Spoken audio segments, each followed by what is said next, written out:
Welcome to Sustainable Packaging with Cory Connors. Today's guest is Mr. Winnie Muehling. He is the Marketing and Communications Director for Carton. How are you, sir? I am doing very well. Thank you very much. How are you? Very good. Thank you so much. And where are you calling in from, if you don't mind telling the audience? I'm calling in now from a faraway country, from Manila in the Philippines. Oh, wow. And But normally I'm based in Switzerland, in Europe, yeah. very good. Visiting a factory, I assume, something like that. No, it is basically, let me say, my second home here in the Philippines. Oh, wow. My wife comes from the Philippines, and so it has become my second home here, yeah. Well, it sounds like a great place to visit. And I'd love to know a little bit about your background. Can you tell us how you got into the packaging world? That's, I think, a very long story. So I was working in a bank before, and then I studied, and that's a typical way you would do in Germany. So you do a traineeship first to get a sound background, and then you study. And then I was meant to go back to banking. But then there was this job announcement for a trainee in Tetra Pak.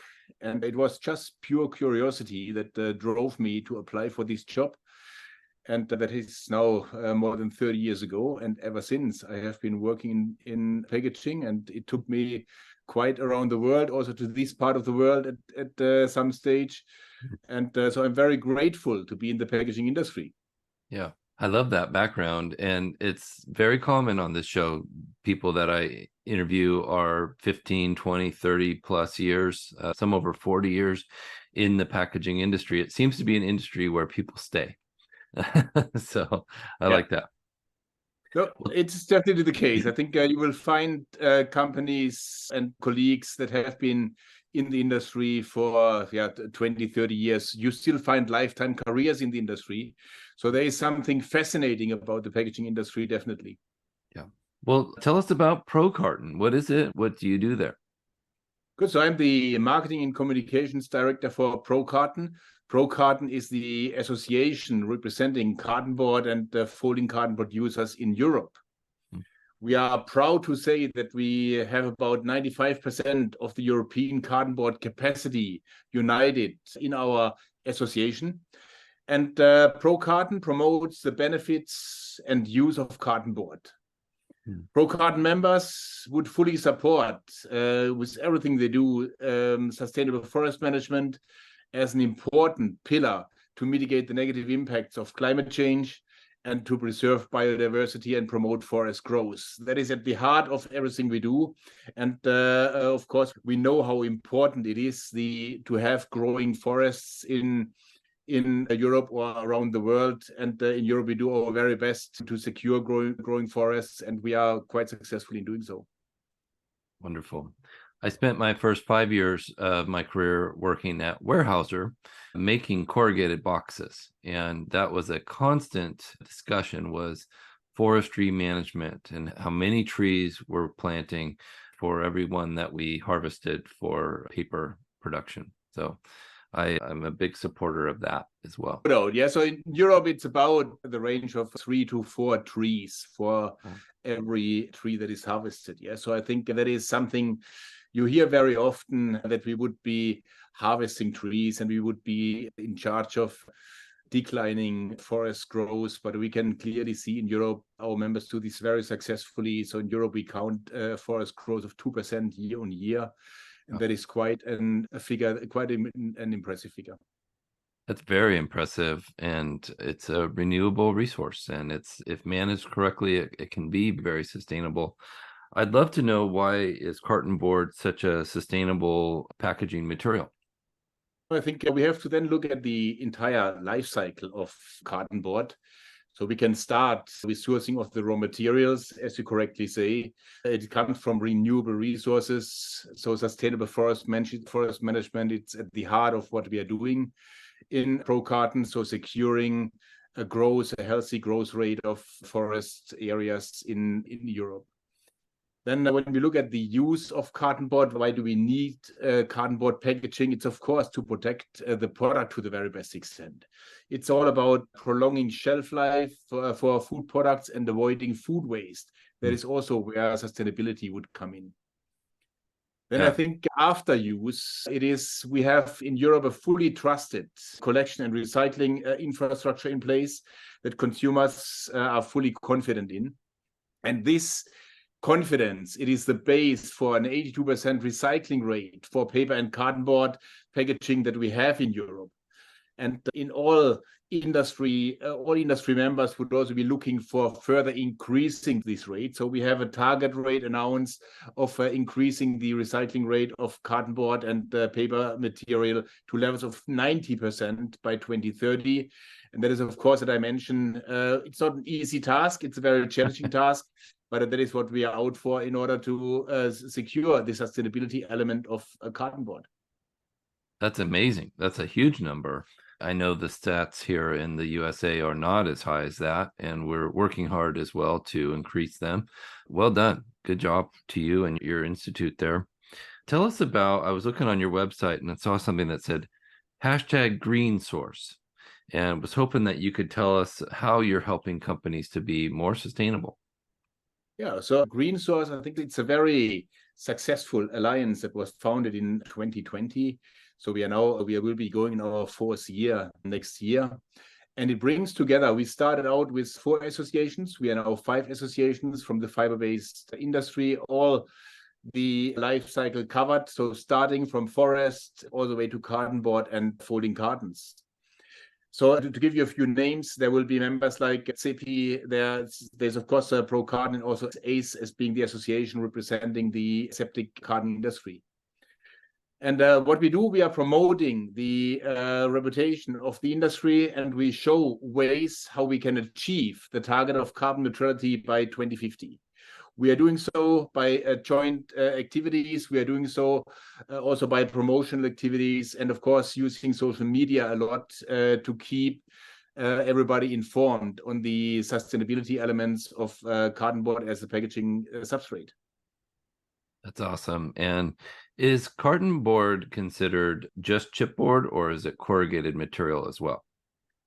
But of course, we also include corrugated as material.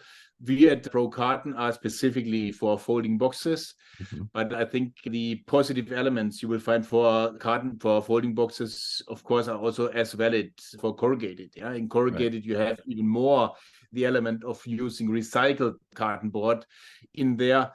But both materials will be discussed and will also be included in our messaging.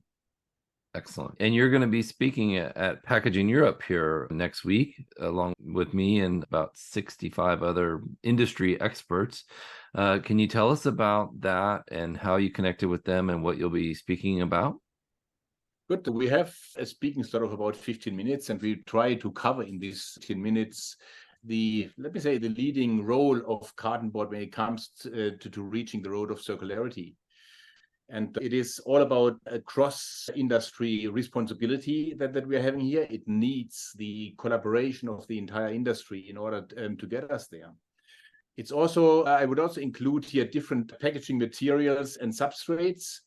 And I will also have a few results from consumer surveys we did in Europe, some surprising results that might be surprising to the audience. We will publish them the first time during the Pro Carton, during the session with Packaging Europe. Well, that's exciting. So you did some polls of different audiences and found out their perception of corrugated and cartonboard. Is that? Yeah, it's a lot what we did now, the most recent survey. We do bigger surveys every 1.5 years that we would make surveys, including 5,000 consumers, let's say in the big 5 countries in Europe. Yeah, so this would be UK, this would be Italy, Spain, Germany, and France.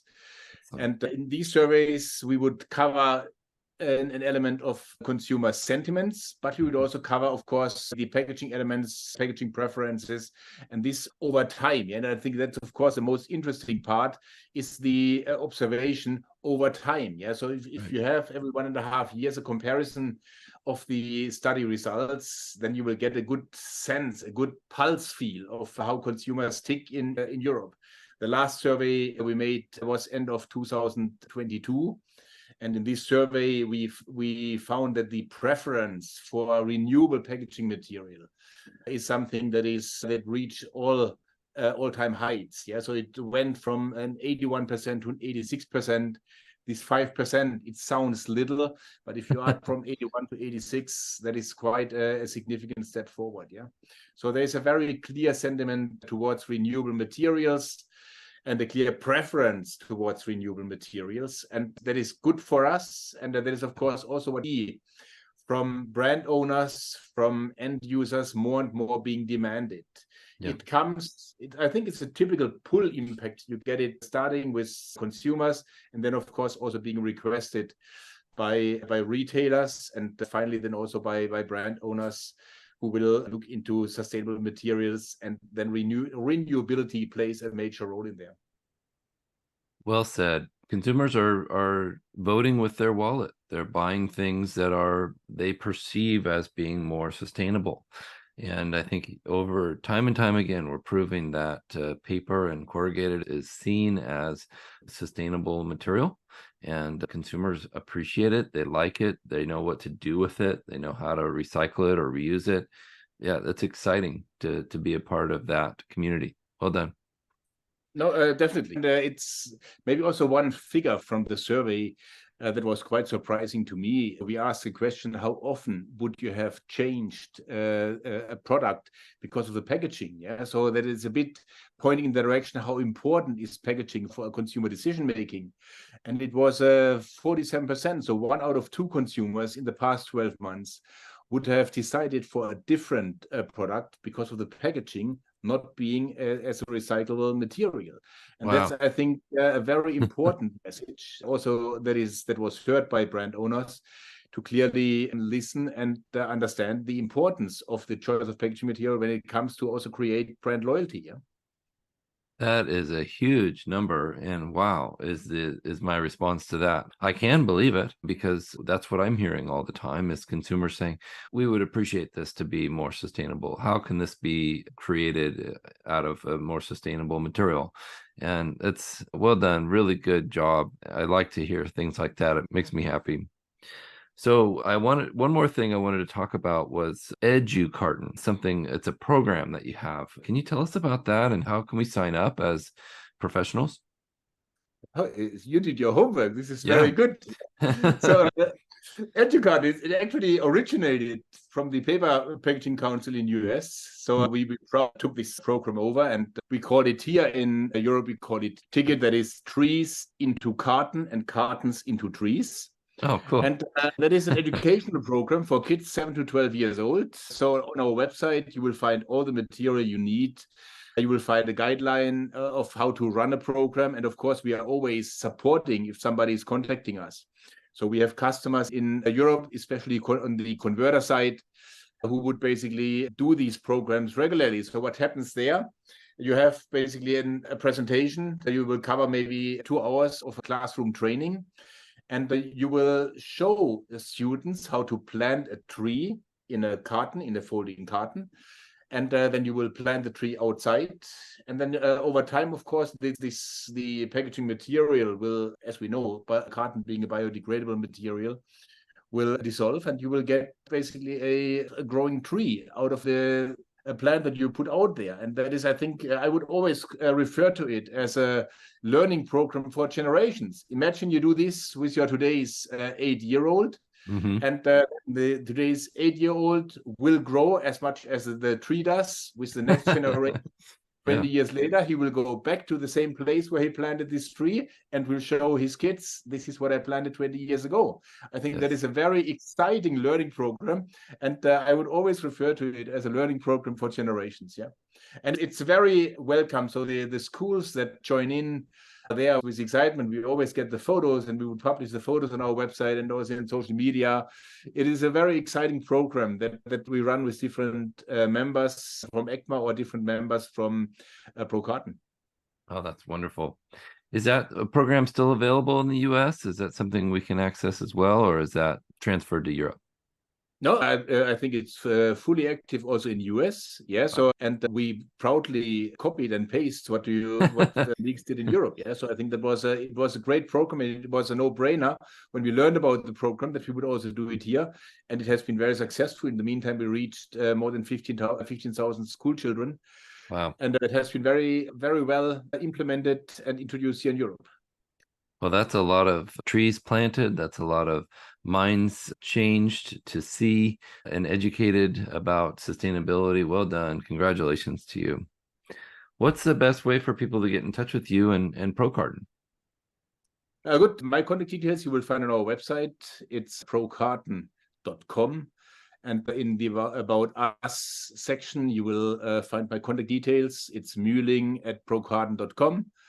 And you will also find my phone number if people want to get in contact via phone. Also very much welcome. Very happy to answer any kind of questions that might come from the audience. Well, thank you, Mr. Muehling. I really appreciate that. It's been an honor to connect here, and I look forward to meeting you in person next week.